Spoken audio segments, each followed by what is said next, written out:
Welcome to another OU Insider Under the Visor YouTube Live. My name is Brent Drumm. I'm here with Parker Thune, and we've got Portal Talk, some National Signing Day, some five-star talk, and more Portal Talk. I think that's what y'all want to hear. So we're going to dive deep into all that on this episode. Thank you all for joining us.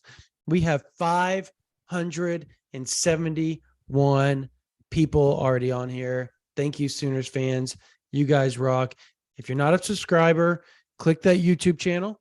Subscribe. If you're not OU Insider VIP, 50% off right now. 50% off, literally $53 to get you $200 in value because you get Paramount Plus added onto that. So that is huge. That means Tulsa Kings with Stallone. You get all the Yellowstone stuff and Maverick. Top Gun's about to be on there on December 22nd. Is that what they said? Something like that. And all that type of goodness. Plus you get every 24/7 site plus OU Insider VIP. So we're growing. We can't thank you guys enough. All right, Parker. Now that all that is out, I think, by the way, send the YouTube link to people. Send it out. We want more viewers, right? More people to talk with, more people to ask questions, more answers to your questions. So the more the merrier, especially during the holidays. To quote the great Ken Hawk Harrelson, former play-by-play voice of the Chicago White Sox. Actually, he might still be no, he's not still the play-by-play. No, Hawk is not there anymore. It's Jason Benetti these days. Yes. Tell your friends, tell your neighbors, tell your sons, tell your daughters. You can put it on the board. Yes. Dude, I loved it, especially when Big Hurt and Bo Jackson were after it. That's a blast from the past. All right, yes, sir. Portal Talk. All right, we already got a $5 question from Hola Kyle. So, okay, we got to hit it then. Yeah, thank you all for what you do. 2 questions. Any update on Stogner since the podcast? Can the NIL deal be structured to prevent players from transferring? Whoa, that's a loaded question. Yeah, well, there's a lot. All right, so first Stogner, there is no update except for if you go to OU Insider VIP, I just put something up. I can't say any more than that, but it's actually pretty good news on his front. I'll put it to you like that. So if you like Stogner as a tight end, you might smile. The other end, you can smile and Stog. Is that kind of the joke? So the nod, smile and Stog. I don't know if that's anything, but OU Insider VIP subscriptions 50% off right now. Yep. Can NIL deals be structured to prevent players from transferring? I guess they can with the new. They're going to restructure how this thing goes, and we've been hearing talk of a commissioner and then putting like 4 big, like 16 team conferences, if you will, together. And it's not to say that the G5s or anything that's left out of those 4 couldn't make the playoffs or anything like that. The point is to make sure that everybody is on an equal playing field as far as NIL goes. Because right now, if you're Oklahoma, if you're Ohio State, you're Alabama, Clemson, Georgia, Texas A&M, Texas, USC, Oregon, if you're those programs, I said Ohio State too, right? Michigan. Well, Michigan doesn't even do it. I don't know what their problem is. But if you're those programs, you've got more money than everybody else.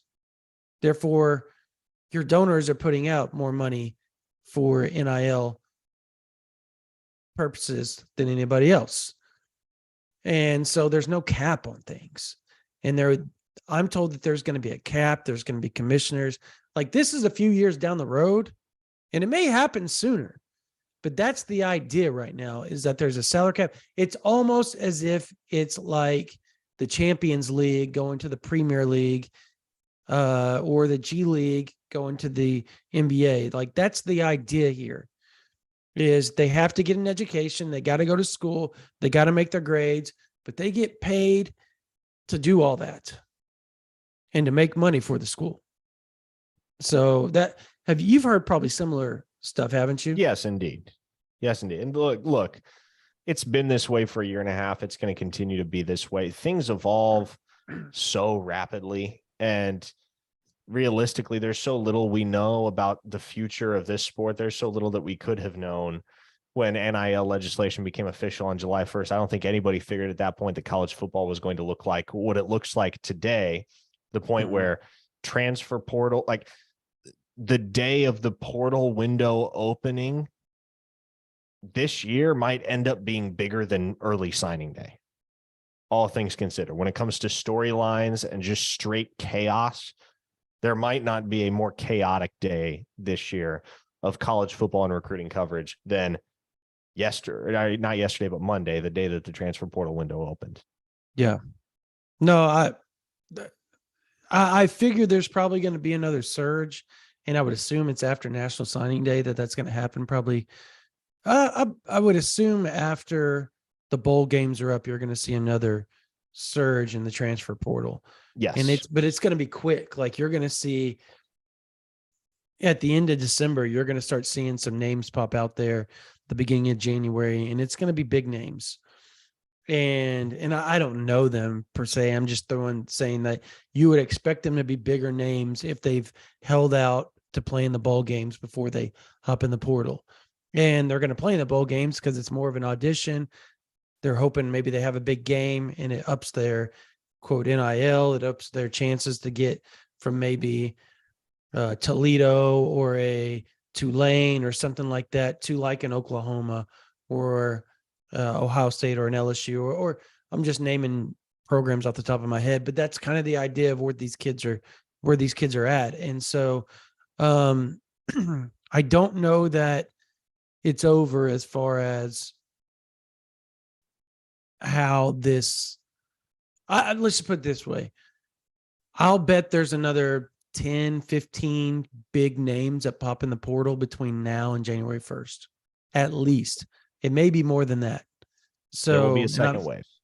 And when I say big names, I'm talking dudes that could be all conference wherever they go and wherever they land. So this is far from over. If you're getting frustrated with how Oklahoma's handled some of this, patience, because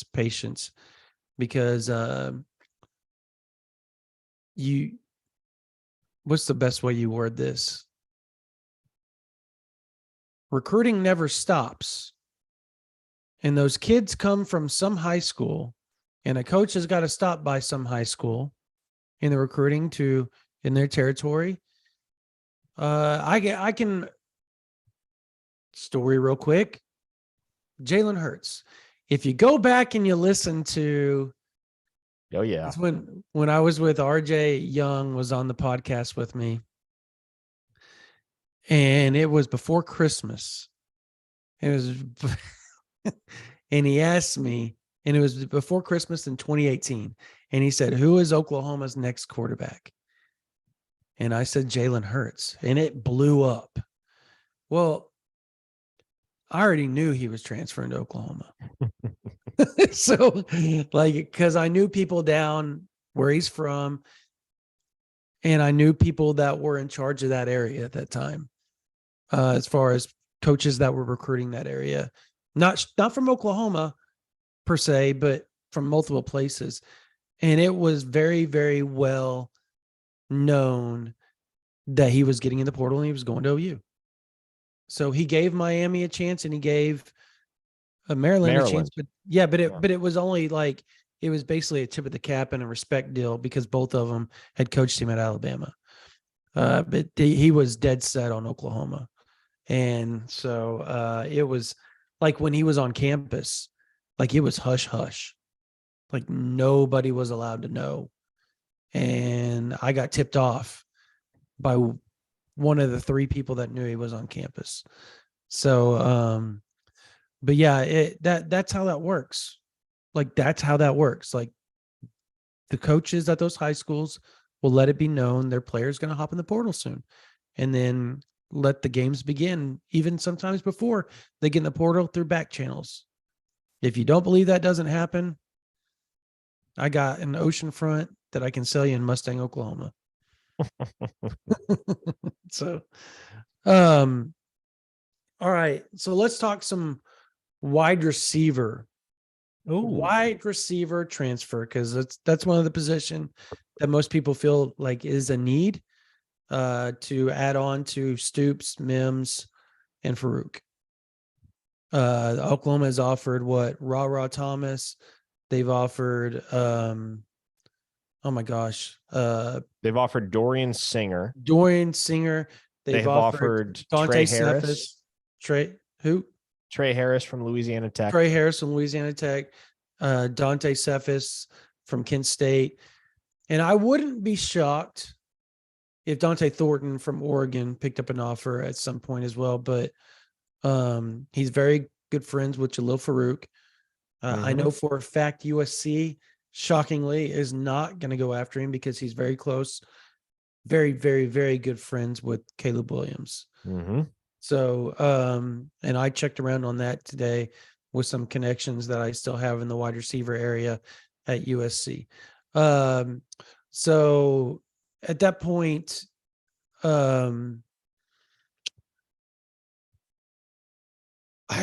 Cephas, dude, I heard he went quiet on Oklahoma, and Penn State is like where it's at.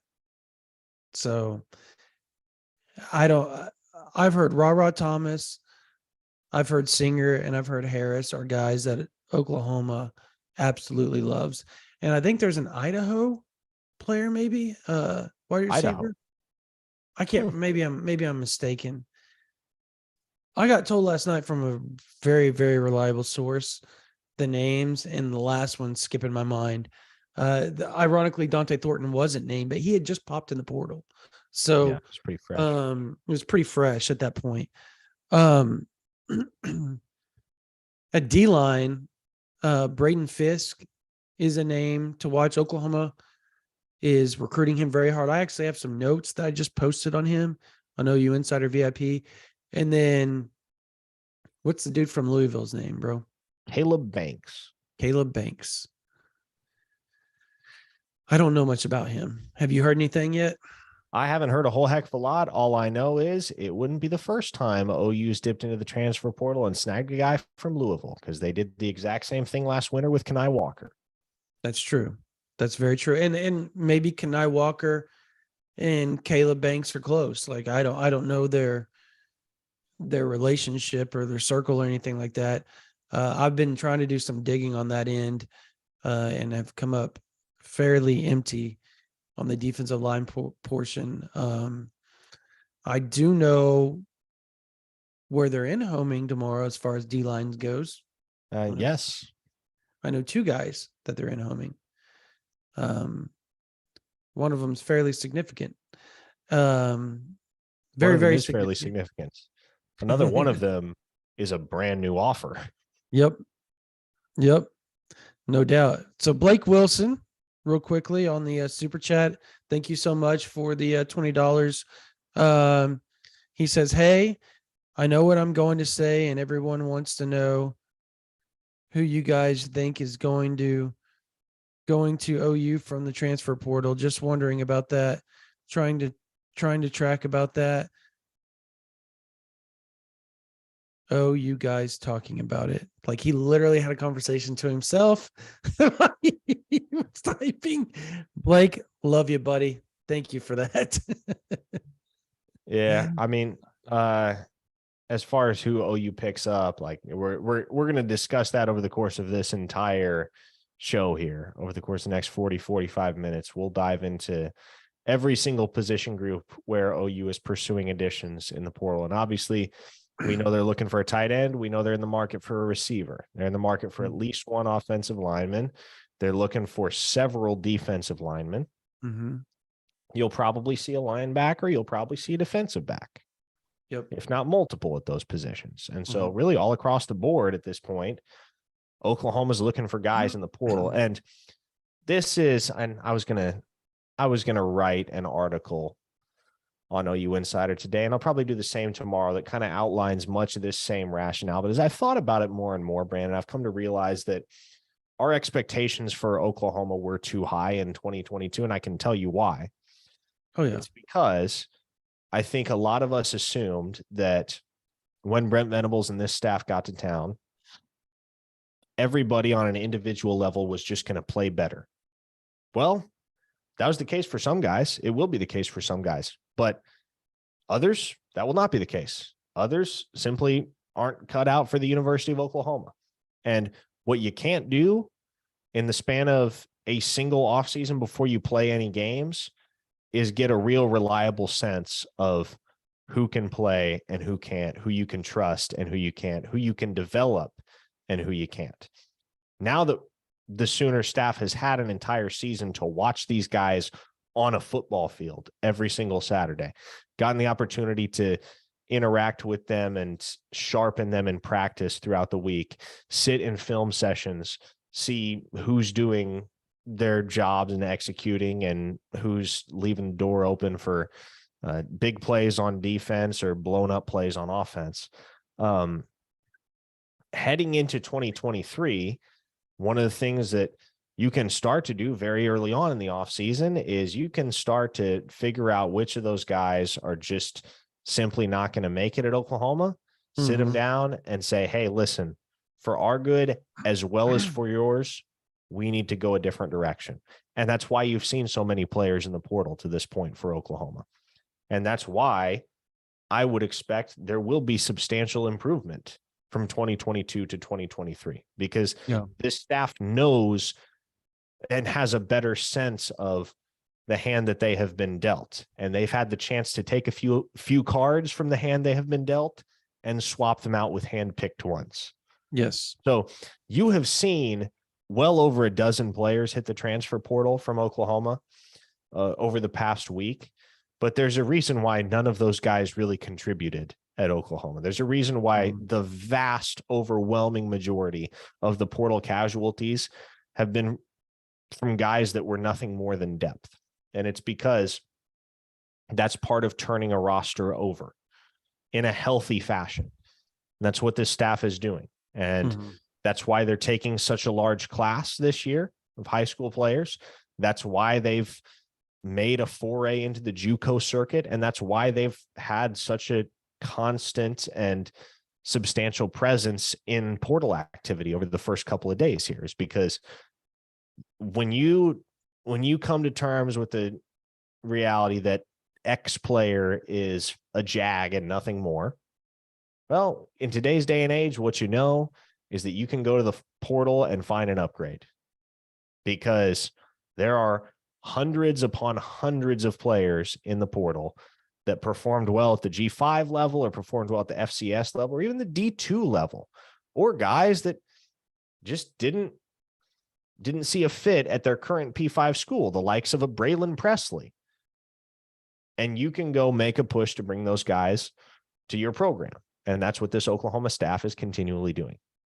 And as we start to get a sense of how they're going to fill out their roster heading into 2023, both in terms of late additions to this 2023 class and the portal, my expectation is that we're going to start to see things improve very tangibly when they hit the field next fall, because now they know what they're dealing with. Yeah, no, hey, I'll tell you this. And I think I said this on the podcast, Parker, and it kind of goes in line with what you were talking about just now on how they know what they're dealing with and they know what they have to improve on and where they feel like they can't improve with where the roster is at right now, or with the players and the personnel they have, and where they don't feel they can't or they feel they need depth at. And I think on the same lines, people need to understand, like last year, Venables came in, and remember, he had like this hard stance of, I'm not going to build this program on transfer portal. Like, I'm not doing it. We're going to build it in high school. We're going to do this and that. Now, listen, I fully believe that's his intention long term. But as we've seen with his stance with NIL, Venables is adapting. Yeah. And he's adapting quickly at everything that he does. Like, and I will give him credit for that, because there's a lot of coaches that will come in and be like, I'm not adapting. I'm not going to do this. I'm not going to do that. And he's done it. He said one thing and meant it and acted upon it, and then realized, okay, it's not working that great. Let's try this way, because if I don't, it's an adapt or die society in college football. And the other thing is they came from Clemson. So what is Clemson known for in this NIL era is the fact they don't use it. They don't go to the portal. They don't. If they do, and if they do, it's like 1 or 2, 3 players here or there. So, and I hate saying this, and it's not like I'm saying anything that people don't already know. So the back channeling that might have been done, or the talking to people and sifting out and knowing who was going to be in the portal and having a relationship with somebody around that person before they hit the portal, or and yada yada. There's so many different ways you can word that. It wasn't able, they weren't able to do it because they showed up and they came from a program that's not how things were done. But you saw on the offensive end, however, last portal cycle, they hit on some big dudes. And that's because, guess what? The coach they brought in, Jeff Lebby, was working, and they almost hit on some other big names. But that's because he was working the portal coming from Ole Miss, a place that uses it like crazy.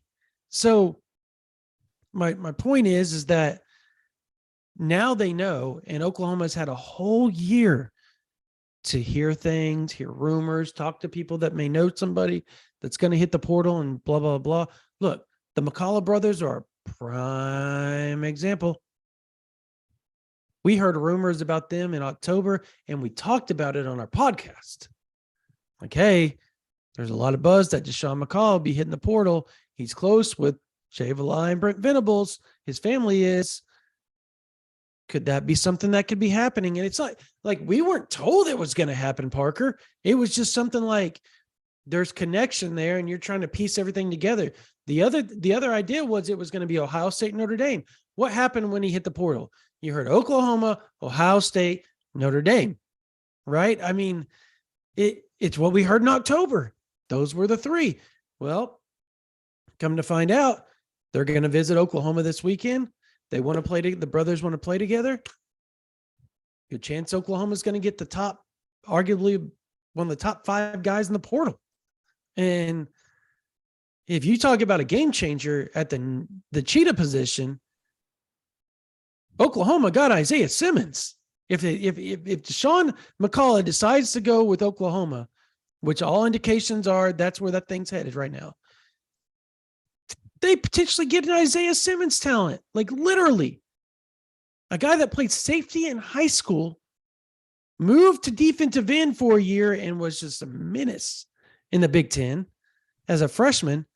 And now he gets a chance to do both.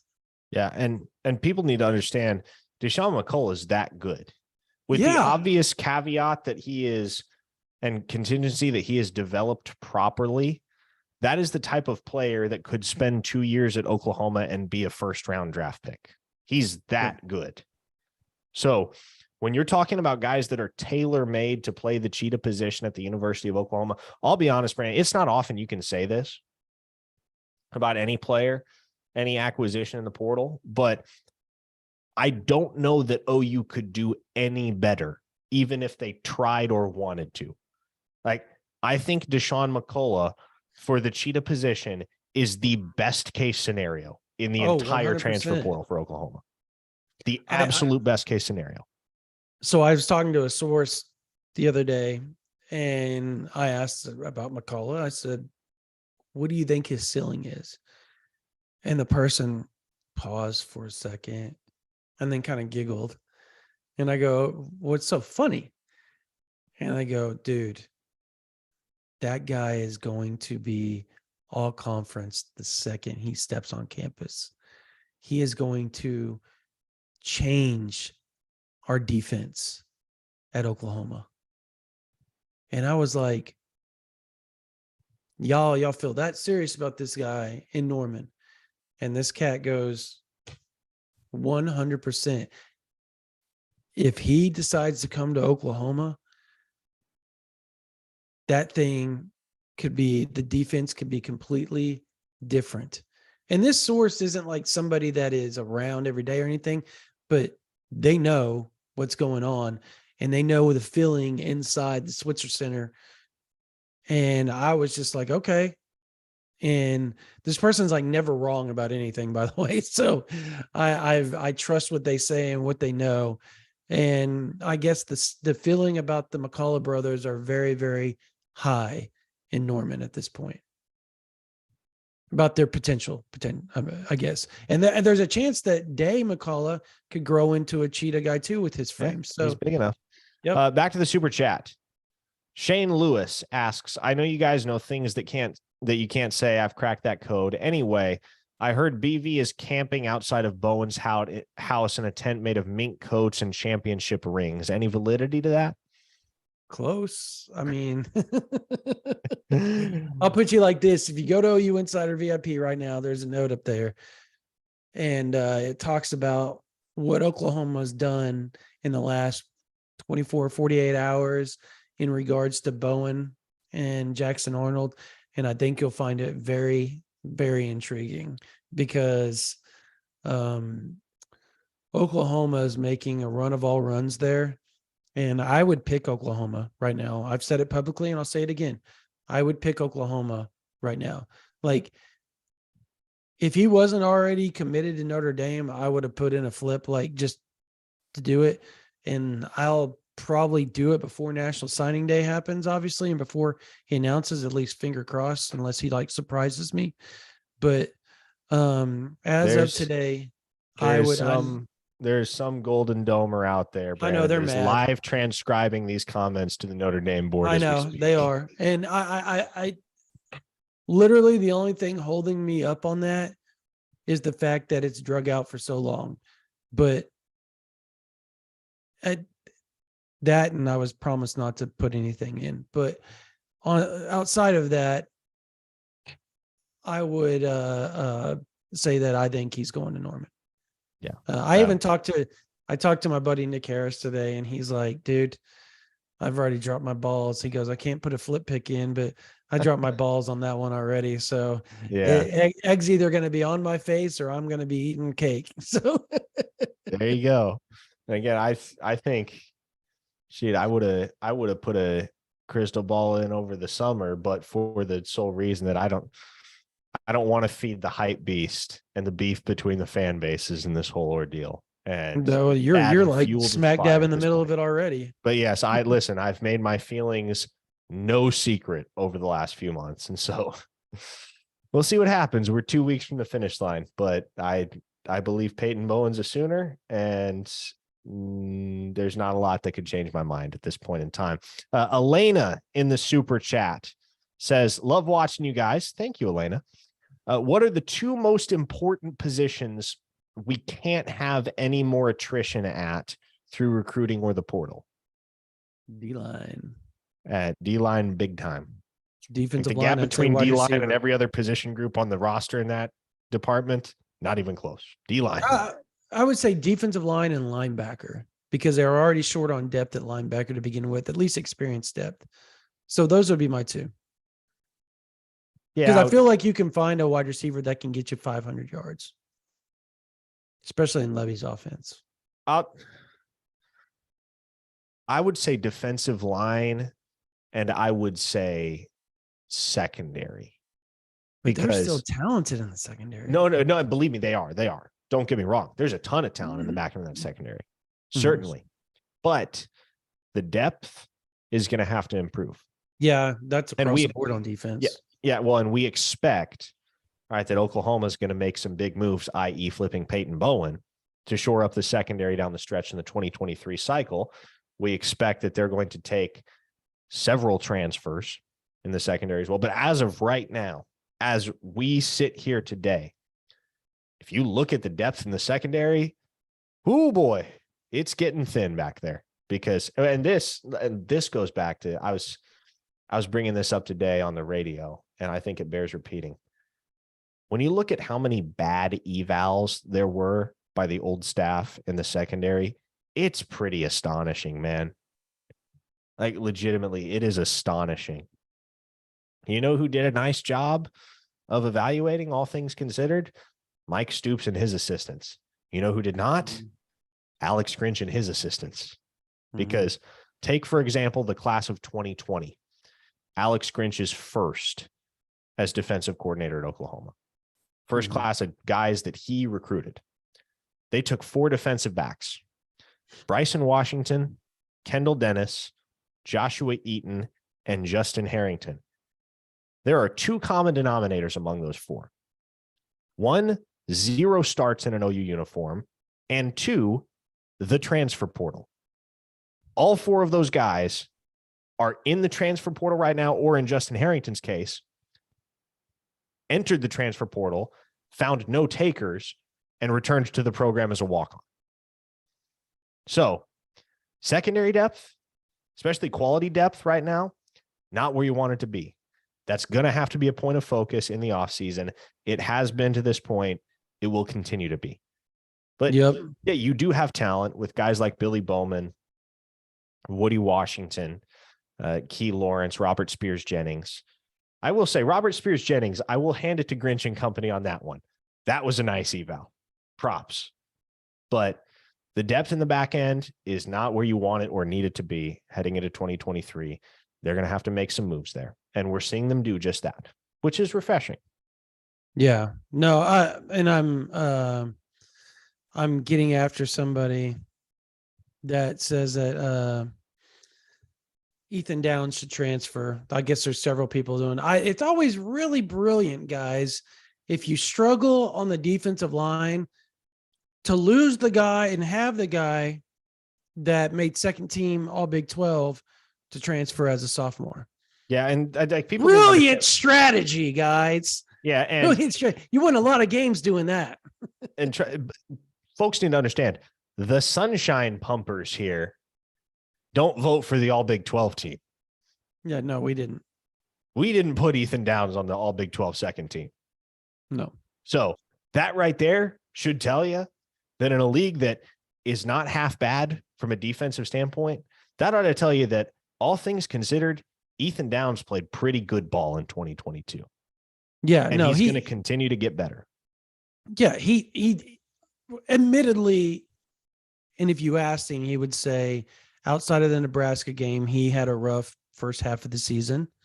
Yeah. But the last half of the year, that dude played, and he played well. There's a reason why when they would run, they ran away from him a lot of the time, and they would go to the other side. And I'm not downing.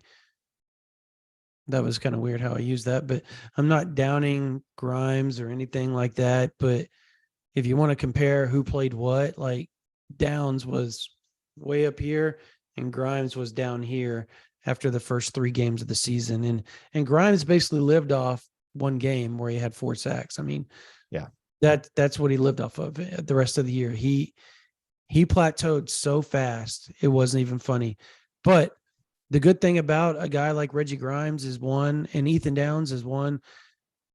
The system was brand new to him last year. So next year they're going to do a lot less thinking and a lot more just playing, reacting, because they're going to know exactly what they're supposed to do each and every week. Number 2, when you get a guy like that plays that way, and both of them are athletic as Grimes and Downs are, things can happen, because there's probably not very many people in the Big 12, or there's probably not very many teams in the Big 12 that have athletes on the edge the way Oklahoma does in Grimes and Downs. If you're talking about freak athletes, those 2 are freaks. Now, I think Downs, Parker, let me ask you, I think he could lose 5 to 8 pounds and still be where he needs to be at the defensive end spot for Venables, and probably be a little bit faster. Yeah, because and he's lost a little bit of speed, in my opinion. Yeah, just a little bit. That's my thought too. I'm not sitting here calling Reggie Grimes fat, but I think he could certainly afford to be a little bit leaner, and I think that would do him some good. We have over 1,250 viewers right now on this live 1,300 stream, now. which is 1,300. absurd. So thank you all. Week after week, viewership continues to just go up and up and up and up. And those are people watching live, by the way. That says nothing of the thousands more that are going to watch this in the aftermath in the days and weeks to come as well. So props to all of you. Another super chat contribution from Mongo, who says, crystal ball Eli Bowen and watch the world burn already. My regards to Ricardo LeBlanc. Shout out Ricardo. Shout out as Ricardo. always. What's up, man? We Yeah, always and get look, that. we've talked about this before on the AU Insider VIP board.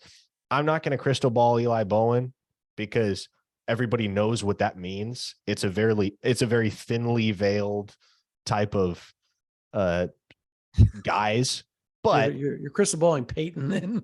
exactly. The second Peyton Bowen flips to Oklahoma, if that is indeed what happens, that will be the fastest crystal ball prediction of all time. Yes, absolutely. So let's talk about just your thoughts on, or our thoughts on, how does Austin Stogner fit in this offense? Because people have asked that question. Oh man. I think he fits great, actually. Here's what people need to understand. And I understand that there are many fans that are watching this that have been Sooner fans for years and years and seen some pretty dang good play at the tight end position over the course of those years.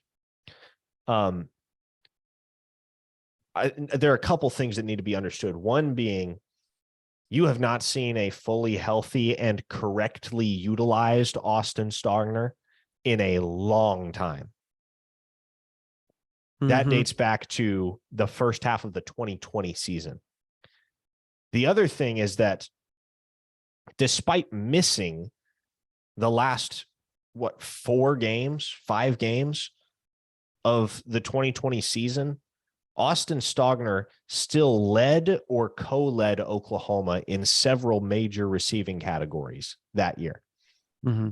Not only that, but he developed sepsis, blew the recovery timetable out of the water, and turned what should have been a 3 to 6 month rehab timetable into a 7-week rehab timetable and made it back for Oklahoma's bowl game that year. The kid's a warrior.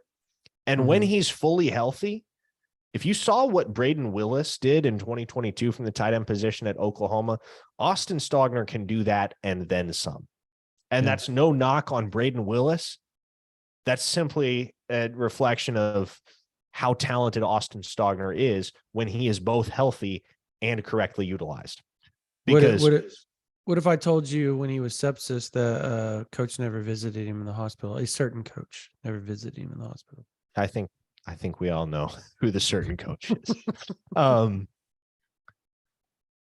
Stogner is one of the more physically dominant tight ends at the collegiate level right now today. Again, when healthy and when correctly utilized, but you haven't seen that guy in almost 3 years. That's right. And so when he returns to Oklahoma, assuming he is 100% and doesn't encounter any aches, pains, and scrapes and nicks along the way, and he steps into the role vacated by Braden Willis, that dude's going to eat. You want to be reminded of the type of player Austin Stogner is? Throw on the tape of the 2020 Red River Showdown and watch the play he made in the first overtime. That's Austin Stogner. That's what Austin Stogner can be. Oklahoma State last year, when he mossed the two of the defenders, safeties. He went right over top of 2022. He made a ridiculous jump ball catch in the end zone. No, he has a lot of potential, and I think you've seen it in spurts due to injury. Like, it's always ended up with some sort of injury, but he stayed healthy last year, and he learned how to inline block. And I think that's something that is going to help. And people don't understand that, like, Braden Willis was a good inline blocker, therefore, and just a good blocker in general. Therefore, when he would fake things everything would suck up for him and he would be able to bail out and release and get wide open off things. And once you're good at those type of things, a lot of different stuff opens up for you. And I think you're going to get to see that with Stogner in this offense. And they use the tight end so much better than the previous staff did after Andrews. Like, it just dwindled after that. And last year you saw Braden Willis get used over and over and over and over again. And from what I heard from a source close to the situation was that piqued the interest right there, was just watching that happen and going, dang. Like, because the idea that Lebby didn't use the tight end was something a lot of people threw out whenever Lebby showed up. They're like, well, the tight end isn't going to get used very much. And then you watch Braden Willis and other guys get used and you're like, okay, well, that's a farce. He knows how to, he may not have just had a tight end that could play the way those guys can. And from my understanding, the idea right now is if Stogner does in fact choose Oklahoma, there's a good chance that he becomes one of the focal points of the offense, because tight end over the middle can open up so many things down the field for you, especially when you have speedsters like Mims and Farouk. That's a game changer for Oklahoma. Let's get to Jason real quick in the super chat that asked if will Oklahoma and Venables use or go after Clemson players? I don't know that for sure, but I think the moratorium's off, if you will. I think that Oklahoma is going, because I think Fred Davis Jr. is somebody, or Fred Davis the second or third, whatever his last name is, from Clemson. The cornerback is a guy that I've talked to specifically that said, look, I hopped in the portal and I want to hear from Oklahoma. I want to hear from Coach Venables. I committed to Coach Venables out of high school. So that's number one. There are other guys, I'm sure, if they hop in the portal, maybe. I don't think EJ Williams is the guy they're going to go after just yet. He kind of reminds me of a Theo Weiss, and since Theo Weiss left and he was a contributor, but he wasn't like a big contributor this past year. I don't know if they want to go that route again with a similar style of wide receiver. Let's go. Let's see if there's others. We do have others. Yeah, Garrett asked one way up here. Does CJ Colden stay? I don't think so. I've heard he's not, but he hasn't come out and said anything. He's going to play in the bowl game. And the longer he sticks around, the longer Oklahoma has to work on him. And I think that's, and again, something. I think that's a guy you got to do everything in your power to get him back in an OU uniform next year, because that's a lockdown corner. And you got two of them, two guys that quite honestly, you did not anticipate playing college football in 2023, and CJ Colden and Woody Washington. The fact that you have an opportunity to run it back with both of them, that's significant and that's impactful. And that's something that Oklahoma is going to do their best to make happen. But then again, I don't think you have to stake your entire defensive livelihood in 2023 on CJ Colden, because Gentry Williams is ready to roll if Colden bounces to the NFL. Carrot said, crystal ball Landon sides to OU.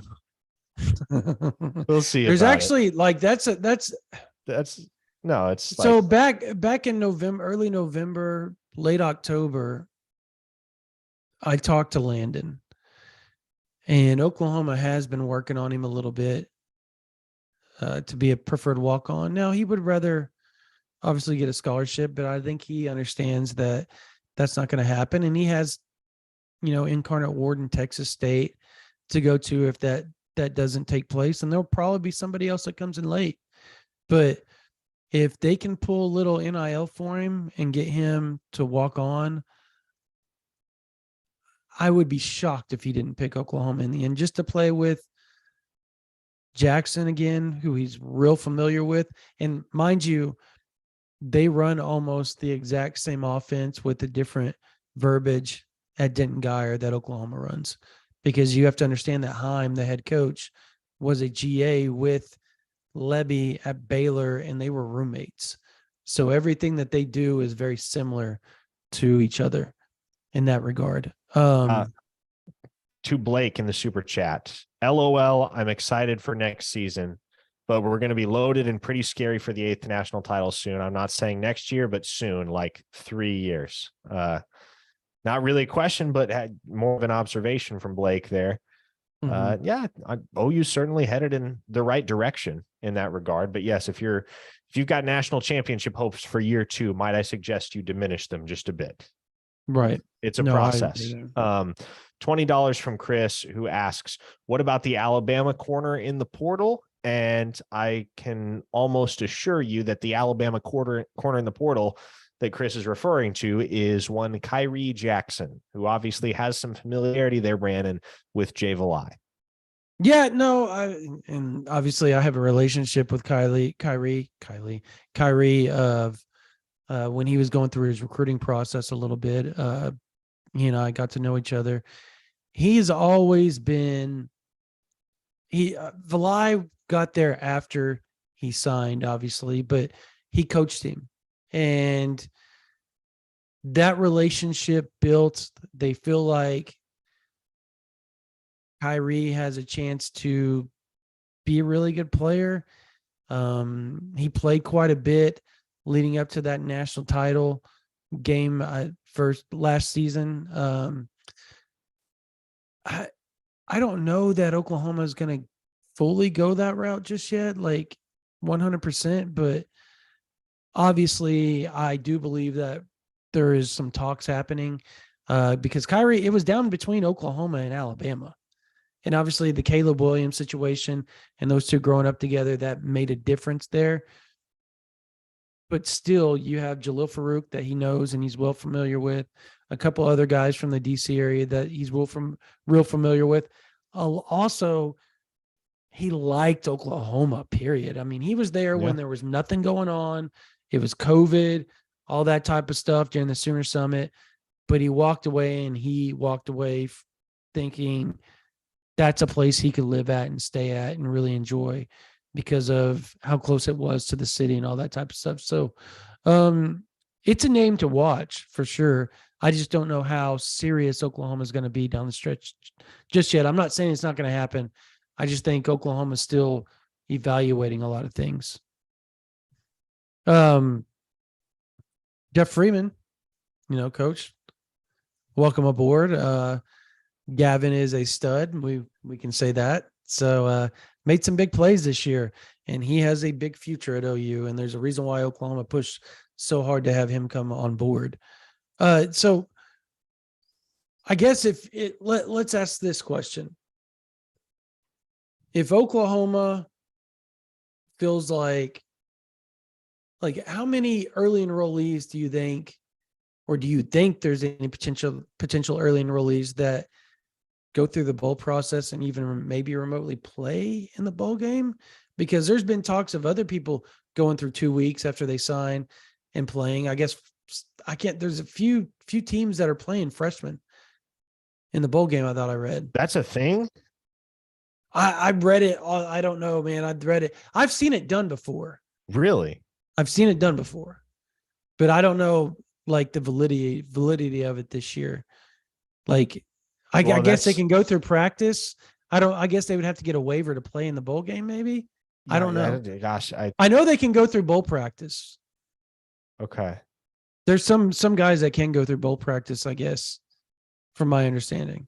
Wild. No, I've seen that done before. I've seen a freshman come in and go through bowl practice before. Huh. But I don't know that they're allowed to play. But let's talk about the new offer today. It may have been a JUCO though too. So we touched on it earlier, but let's talk about the new offer today. Okay, who's that? That would be Quincy Rhodes, 3-star edge rusher. Oh, yeah. Massive human being. From Little Rock, Arkansas, committed to the Razorbacks. And it kind of caused a bit of a panic initially. Well, maybe it wasn't a full-blown panic, maybe more of a stir. But everybody's first thought when Quincy Rhodes announced the OU offer, and by the way, OU is doing an in-home with Quincy Rhodes tomorrow. That was what we touched on earlier. But everybody's initial thought when Quincy Rhodes got the offer was, oh, shoot, does that mean PJ's not locked in anymore. Can confirm PJ is locked in. Talked to him about an hour ago. Everything is good. There were people wondering, oh, shoot, does that mean OU's trending down with Tassili Akana? They are not trending down with Tassili Akana. Everything remains pretty steady in that capacity. To me, Brandon, with Quincy Rhodes, who is 6'7" and 255 pounds, by the way, to me, the motive for the offer is twofold. One being that, quite honestly, at this point, you just need more defensive linemen. You need more bodies, more capable bodies at that. Mm-hmm. And two, it feels like insurance just in case Oklahoma isn't able to flip Eno Etta from Michigan. Because the intel is very, very divided on Etta right now, because the OU thing is very real. Don't get that twisted, folks. OU's doing an in-home with Eno Etta. They've been working on him steadily ever since he visited campus on November 19th for the very first time. And so there's reason to believe that OU makes a solid push there. But also, I will say, just talking to people in the vicinity, people around Etta, people that know him and know that situation, there's still a lot of confidence that he ends up signing with Michigan in the end. So that may be OU saying, okay, we don't want to put all our eggs in that basket, and we'll open the door for the possibility of a flip elsewhere at a school like Arkansas, where you might more easily be able to flip somebody of that caliber than you would be at a place like Michigan, who of course is 13-0 and in the college football playoff right now. Yeah, no, I sent you the text too. I was like, dude, do you think there's something up with PJ? You know, just because that it just seemed like a weird deal. But I the more I thought about it, I got on your line of thinking of it. It seems like it's, Etta and a probably a little bit of trying to think of a few other DN guys that Oklahoma's after, that they may, or potential DN guys. Who are some other DN guys, dude, that they're after right now? Well, so you have PJ committed, you have Taylor Wine committed. No, I know that, but I mean, like, I'm talking uncommitted guys to Oklahoma. I obviously, Eno Etta and Quincy Rhodes, obviously beyond those two, like there's the Jordan Allen thing. Yeah, which, that's the one I'm again, thinking of. I mean, Oklahoma doesn't necessarily, they don't have designs yet on which side of the ball that guy ends up playing. They just know they want him in an OU uniform because he's a freakish athlete. Yep. No, I agree. Speaking of Jordan Allen, like I talked to somebody the other day that said that he's a freak, like you just said. Mm-hmm.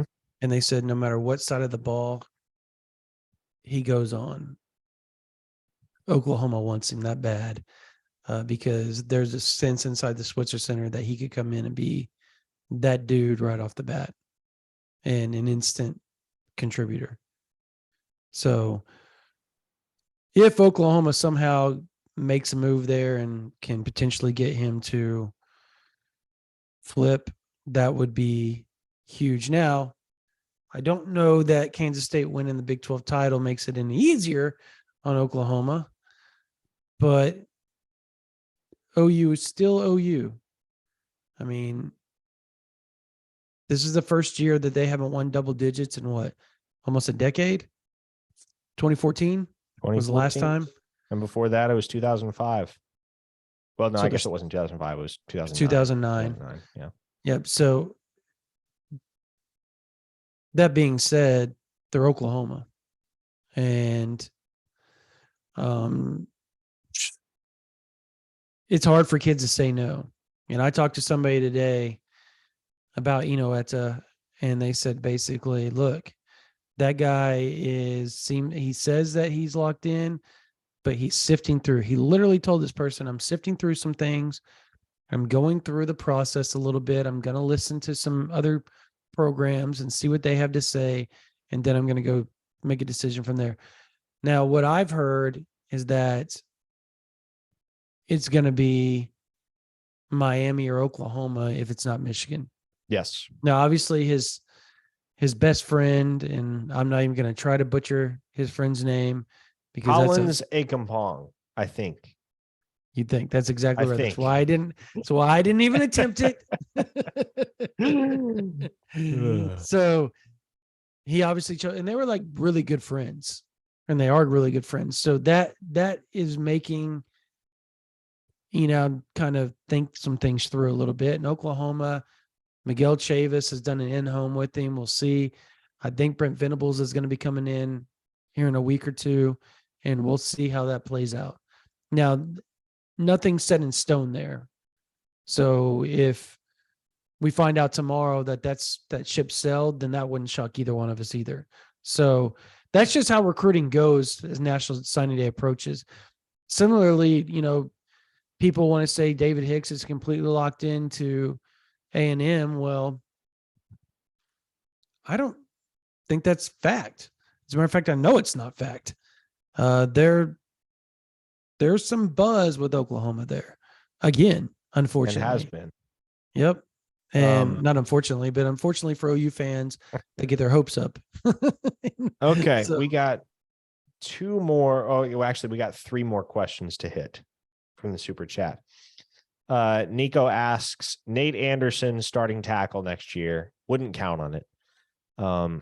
I would say, and tell me if you agree with this, Brandon, I think one of Oklahoma's starting tackles next year is Big Sexy, and I think the other one comes from the portal. there is a world where Javion Cohen is a Sooner. Hello. No, I'm not saying that's happening. I'm not saying it's going to happen. I'm not saying it's even remotely close to happening. But I'm saying there's interest from both ends as far as I've been told in the last 24 hours. Well, that rolls into the next question from Robbie in the super chat. Will OU be in it for Javion Cohen, JQ Hardaway, and or Justin Flo? You already touched on Cohen. From the conversations I have had, sounds like Justin Flo's in play as well, which should not surprise anybody when you consider the fact that he was very heavily recruited to Clemson by Brent Venables. Yeah, but he's been just kind of as a player, right? Like, I feel like that's the injuries haven't helped. Yeah, I would agree with that. JQ Hardaway, that's not a name I'm familiar with. Yeah, or at least it's not ringing a bell. Right off I'd have the to look bat it here. up. There's so many dudes in the portal that I'm just like, you could throw some names at me and I'd be like, I don't know, dude. There you go. Class of 2022, cornerback or safety rather, signed with Cincinnati. Well, I don't know. Maybe. I haven't heard it. I have not heard that name from people that I know on this, that would know somewhat of the recruiting on that end. That's about the best way we can address it. Have not heard his name thrown around yet by anyone that we would consider to be a well-placed source. We have $15 in questions asking about Micah Tees.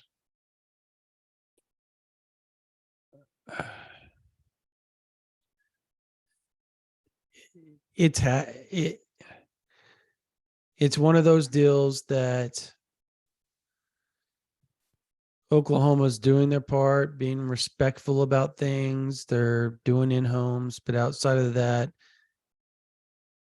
I actually was going to call somebody today to find out where that thing stood, and I got sidetracked with a million other things and a family issue and all that type of stuff. So, I would be lying if I said that I was sure he was still 100% looking at Oklahoma, but I feel pretty good that the lines of communication are strongly open, and I don't know that you're going to see anything relatively happen just like real soon. Yeah. But I think the closer you get to National Signing Day, he's either going to come out and say he's 100% hog, or you're going to see a flip. Yeah. kind of seems like things have, how do I phrase this properly so that it doesn't get shoehorned into the wrong context? There hasn't been as much smoke there as I kind of figured there would be. At least not initially in the, what's it been, a week and a half since Anthony Evans decommitted now. Mm-hmm. So again, we're 2 weeks from the finish line here. If this thing picks back up, it's going to pick up quick. And if not, it's just not. And you will look to the portal for another receiver. $20 from Jeff Freeman, who says, been an insider for 12 years. You guys are great. I'm not Gavin's coach. I'm his cousin, Feed 82. And he asks, and this is the question that we'll close things out with. Anything to worry about with Josiah Wagner and Colorado? I have heard that Oklahoma feels strongly that they have that stopped. So they did an in-home with him, and they've got more coming. And I think they feel really good about where things stand there. Now, if Dion goes up there and does what Dion does and makes you feel like he's going to turn you into an All-American and all that type of stuff, you never know what's going to happen there. But as we sit today on December 7th, 2022, I was literally told probably 4 hours ago that they feel like they've got that thing pretty well handled at this point. And Josiah, it seems fairly locked in. So. All right.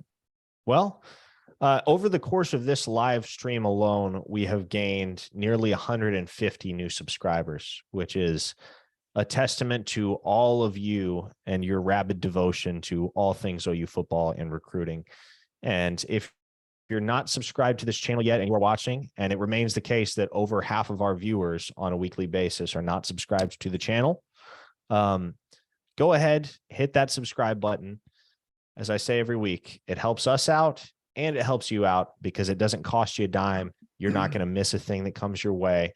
And this channel is going to stay busy. And I would say, in fact, perhaps even get a little bit busier heading into the off season. We're going to have more regular opportunities for you all to interact with us, ask us questions in real time. We're going to try to do live streams like this more frequently, and we'll certainly be feeding you guys lots and lots of video content. But that said, this only scratches the surface of all the insider intel that you're going to get at ouinsider.com. Yes. Before we go, we have that one more from Hola Kyle. I was sitting there reading through the chat and totally skipped my mind. Sorry about that, Hola. Thank you, by the way, for the super chat. He asked, have we heard any buzz from the commits or targets on Colorado? Any risk there? And I think that's in line with what we were just talking about with Dion. Now, there's always going to be risk because Dion's going to start throwing out stuff and going after kids like crazy. Like, that's how it's going to go. And he's going to get a lot of what he wants. Yes. Now, going head to head with Oklahoma is going to be a pill, I think. Going head to head with like a Notre Dame or an Ohio State, Georgia, Alabama, LSU, Texas A&M. Those are going to be the difficult USC. Those are going to be difficult teams to go head to head with. But there's plenty of other top-notch 4-star guys out there, fringe 4-3-star guys that are committed to the Illinois of the world, the Wisconsins of the world, the Cincinnatis, the Virginia, North Carolina, South Carolinas of the world, places like that I feel like if he goes after, there's a better chance they flips. Now, a year from now in 2024, he'll be able to go head to head with the Oklahomas, the Ohio States, all that type of stuff. But he's coming in fresh at Colorado. I'm going to bet they're going to focus majority on transfer portal and try to maybe get 10, 15 kids in the class and go after everything else transfer portal. That would be my bet. Do you feel the same way? There's going to be a major overhaul on that roster. And I will say, people are going to want to compare. OU fans are certainly going to want to compare what Deion does in year one to what Brent Venables did in year one. I can almost assure you Deion's going to win more games in year one than Brent Venables did, if for no other reason than the fact that he inherits a 1-11 team. And that may sound counterintuitive, but I talked earlier in the stream about the pickle that Brent Venables was put in because he didn't really know who he needed to weed out. And it was difficult to tell because OU had an 11-2 record last year, but a lot of that was due to outstanding quarterback play. It's real easy to weed out, the weeds on a 1-11 team, right? It's a lot easier to do that with a 1-11 team than it is with an 11-2 team. And if you know you got dogs on the way, and Deion does, that overhaul is going to be a lot quicker. Now, it may not be as complete, may not be as thorough, may not be as robust, but you're going to be able to win games more immediately that way. Yeah. No, especially in the Pac-12 too. Yeah. I think the Pac-12 was a little better this year than most. So, but I'm not going to sit here and say that, Brand 1028, he says they open at TCU, they host Nebraska the game after that, and they play at Utah, USC, and Oregon next year. Oof. Now, I will say this. I don't know that TCU, they aren't the TCU next year that they are this year because they're losing all those super seniors. Yeah, we will. Baylor, and TCU, K-State, all those guys. I don't want to take anything away from what TCU has done this year because it's been a remarkable coaching job by Sonny Dykes and an incredible ride for the Horned Frogs. But I think we will come to regard this 2022 season as a legendary flash in the pan because I don't see any way they're anywhere near on this level next year. Agreed. 100% agreed. That's that. All right. That's going to do it for this version of the OU Insider Under the Visor YouTube Live. Again, if you're not subscribed to this YouTube channel, please subscribe. It helps us out immensely. Helps us know what you guys like, what you dislike as far as video content goes, all that type of stuff. Also, and I think you're going to want to hear this part because it's pretty awesome. $53 right now, 50% off. Paramount Plus is $99, if not more, for a whole year. OU Insider and all of 24/7 Sports for a whole year is like $109 something, $108 something. So if you add that up, that's over $200 in value. For $53 right now, you get the whole year. That means you will get Paramount Plus for a whole year. You will get all of National Signing Day. I had to think about that for a second. You will get National Signing Day. You will get all the transfer portal stuff. You will get all the stuff after the bowl game. You'll get the bowl game coverage. You'll get the bowl game pre-coverage. You get the bowl game post-coverage. You'll get bowl game coverage. You'll get all the junior day stuff that follows that, the transfer portal stuff that will follow that even more, another National Signing Day in February, more junior day and big recruiting weekends as spring comes along. You'll get the spring practice stuff and all the team off-season winter workout notes that Parker and I put up weekly. You'll get all the spring practice stuff. You'll get the spring game coverage. You'll get the spring recruiting coverage. You'll get the party in the palace. You'll get the Champion barbecue. You'll get all the off-season coverage that we do where we travel around all the camps from January to July. We're at camps all the time, talking to all the top recruits, finding out where they're leaning. If they're going to Oklahoma, we're going to know long before everybody else, usually, where these kids' heads are at, because we're always there traveling, finding out, talking to them, meeting them in person, talking to their coaches, talking to their family, meeting their families, doing all that stuff to make sure you guys are up to date on everything. And then you get all the 2023 season. And then you get all the commits and all that type of stuff that happens in the visits during the season and all the insider team info that happens that we drop during the week during the season. And you get all that for $53. Plus you get to watch Tulsa Kings, You get to watch all the Yellowstone stuff. Yellowstone's going to be on there pretty soon for Paramount Plus, I'm told, and not on the NBC app, the Peacock app. And then you're going to get Maverick, Top Gun. You're going to get the 2,000 plus shows, 2,000 plus movies that they have. If you haven't seen The Offer about The Godfather, I totally recommend it. It's worth it. Paramount Plus is totally worth it. And you get live sports. You get Cartoon Network. You get all the MTVs. You get everything, man. If it's owned by Viacom, you get it on Paramount Plus, and you get it all for $53. All of 24/7 Sports, all of OU Insider VIP and Paramount, $53, a value of $220 plus. Can't beat that. That ends very, very, very soon. So sign up, join us. We're growing faster than we've ever grown. And that's all thanks to you all. You Oklahoma fans rock. We're so blessed to be able to do what we're doing, honestly. And we feel that way, and we say that, and we honestly mean that. We sincerely mean that. And we love having you guys on OU Insider. And our page views have gone through the roof because you OU fans have made that happen. It's nothing we're doing. We're just putting the same content out that we always have. You guys are the ones that are making it happen. And we feel honored to be able to do that for you all. So thank you all so much for watching this episode of the OU Insider Under the Visor Sooners Sooners YouTube Live. Please join OU Insider VIP. Please join and subscribe to this YouTube channel. Parker, do you have anything else? I got nothing else. Peace out. All right. For Parker Thune, for Spencer Forsythe on the keys, my name is Brandon Drumm. You guys have a blessed day.